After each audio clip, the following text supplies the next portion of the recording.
এবার বিশ্বকাপে তো বলা যে খেলা করতে কাপটা বলা যায়। এইবার বিশ্বকাপে র্যাঙ্কিং এর 20 নাম্বার দল পর্যন্ত আমগুলোকে কারোর লগে খেলা পড়ে না। কোয়ার্টার ফাইনালে খেলা পড়ছে সুইজারল্যান্ডের লগে, ওরা র্যাঙ্কিং এর 20 নাম্বার দল, ঠিক আছে। তো তোরা 5 ম্যাচ খেলছো, আমরা 6 ম্যাচ খেলছি। এখন সেমিফাইনালে যে আমাকে র্যাঙ্কিং এর 4 নাম্বার দলের লগে খেলা পড়ছে, এটা নিয়ে তোকে কোনো কথা নাই। তোরা সেমিফাইনাল উঠলেও তো র্যাঙ্কিং এর 5-6 নাম্বার দলের লগে খেলা পড়ছে, তোরা উঠতে পারলি না কেন? আমাকে দল তো তুমি বুড়ো প্লেয়ার নেই তো কোনো সব ইয়ং ইয়ং ইয়ং প্লেয়ার, নতুন নতুন বুড়ো প্লেয়ার লাগবে, যেমন মেশিন মতো প্লেয়ার মতো দল। তাহলে এর মানে মানলি যে প্লেয়ারে না না, আমি এর কথা বলি, আমি বলছি প্লেয়ার না, আমাকে প্লেয়ার এখন পর্যন্ত বিশ্বকাপ খেলা লাগবে। পেলে যদি না মরে যাইতো তাইলে ফিফা অবশ্যই পেলের বিশ্বকাপ খেলাইতো, কারণ ফিফার দরকার টাকা।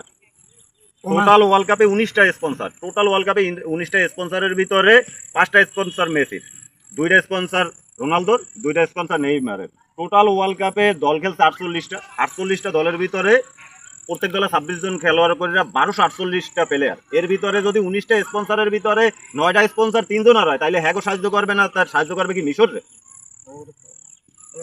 আমি তো কিছু বুঝি না। যাই হোক, তো এই যে সেদিন যে তোকে খেলাটা গেলে একটা কল দেখলাম, তো কলটা ভালো লাগলে। কল তো ওই রকমই দেবে। মিশর যদি উপরের দিকে যায় তাইলে লাভ কি ফিফার? আর যদি আর্জেন্টিনা উপরের দিকে যায়, মেসি যদি গোল করে, 5টা বাণিজ্যিক প্রতিষ্ঠানের সাথে মেসির সরাসরি সম্পর্ক 19টার ভিতরে, তাহলে মেসি গোল করলে এই প্রতিষ্ঠানগুলি আর্থিকভাবে লাভ হইবে। আর্থিকভাবে লাভ হইলে ফিফা, এটা মূলত কথা হইছে খেলা না, এটা হচ্ছে টাকা। মানে তো তোমার টাকা ফিফা খেলা সাথে টাকার জন্য, আর এই যে তোমরা খেলতে যাচ্ছ হ্যাঁ হেল্প করার জন্য। হ্যাঁ হেল্প করার জন্যই তো গেছি। হ্যাঁ কি হেল্প করতে গেছি? আমি মেসিরে হেল্প করার জন্য গেছে। আর্জেন্টিনা গেছে মেসির লইগা খেলে, মেসি খেলে ফিফার লইগা। দিন শেষে কাপ আর্জেন্টিনার ঘরে নেবে, এর জায়গা কোনো বিতর্ক নাই।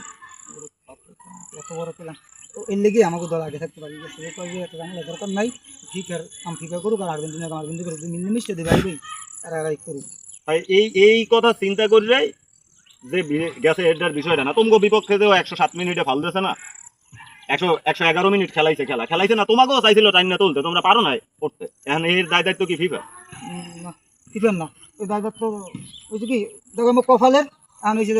তবে আমি আবার এই লাস্ট ম্যাচটা দেখলাম, এই ম্যাচটা দেখলাম একটা হলুদ কার্ড খাওয়ার পরে একটা ম্যান আবার একটা লাল কার্ড, এবার আবার খেললে ওরা 11 জন, অতক্ষণ আল্লাহ 8টা নিয়ে। আরে ভাইরা, আমরা তো 11 জন খেলি নাই, আমরা খেলছি 15 জন।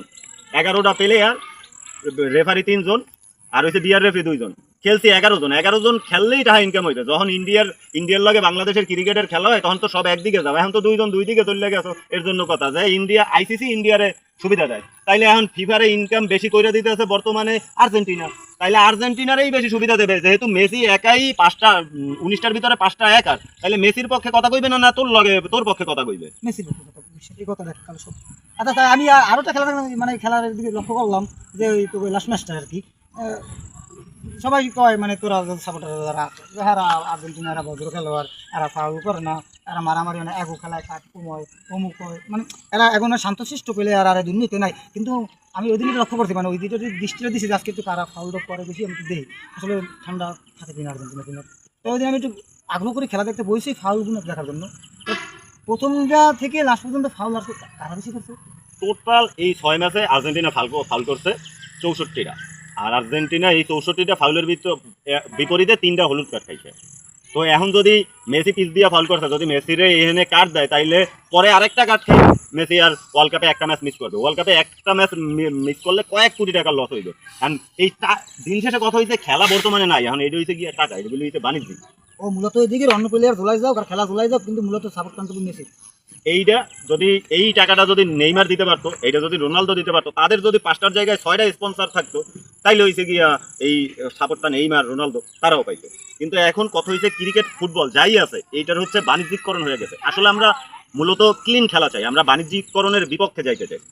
আচ্ছা ঠিক আছে, মানলাম তো প্লেয়ার ভালো, তোরা সবাই ভালো খেলো, মেসি না থাকলেও তোরা ভালো খেলবি, কত দূর আল্লাহ জানে। দেখো এখন তোরা লাস্ট পর্যন্ত ওই যে প্লেয়ারটা লাল কার্ড খেয়ে উঠতে গেল, ওই দলের প্লেয়ারটা লাল কার্ড উঠতে গেল, মানলাম ঠিক তোর বলে অভিনয় করতে, এই কারণে একটা লাল কার্ড উড়ে গেছে। ওই লাল কার্ড উড়ে দেওয়ার পরে তোর যে আর্জেন্টিনা, কতক্ষণ আর্জেন্টিনার ওরা এই একজন ম্যান কোপ সেই হিসেবে আর্জেন্টিনার কতদিন অ্যাটাকিং প্লেয়ার বাড়তেই রাখছে। আরে মাঠে তো নাইমার ফিফা খেলে দিতে পারবে না, এরা 10 জন বানাই দিতে আমগো প্লেয়ার খেলে গোল দিতে পারে না। এইটা তো ফিফার কোনো দোষ নাই। তারপরে ফিফা অনেক চেষ্টা করছে যেভাবে দিতে পারে। মেসি বল নিয়ে গেলে আটকান যাইবে না, মেসি বল নিয়ে গেলে যদি গোল দিতে বাধা দেয় তাইলে ওই প্লেয়ার কাট খাইবে। কিন্তু মেসি যদি কেউ মারে কোনো সমস্যা নাই। কিন্তু দিন শেষে কথা হইছে এইখানে টাকার খেলা। মেসি ফিফারে টাকা ইনকাম করে দিতেছে, যেখানে মেসির সুবিধা দিতেছে। যদি অন্য কোনো প্লেয়ার ফিফারে এর থেকে ভালো অফার দিতে পারে, ফিফা তাদের দিবে। যুক্তরাষ্ট্রের প্রেসিডেন্ট ফোন করে বলছে যে লাল কার্ড উইথড্র হয়ে গেছে। তো হিসাবটা হয়েছে এইরকম, যার ক্ষমতা আছে তার দিকে থাকবে। ও তাই।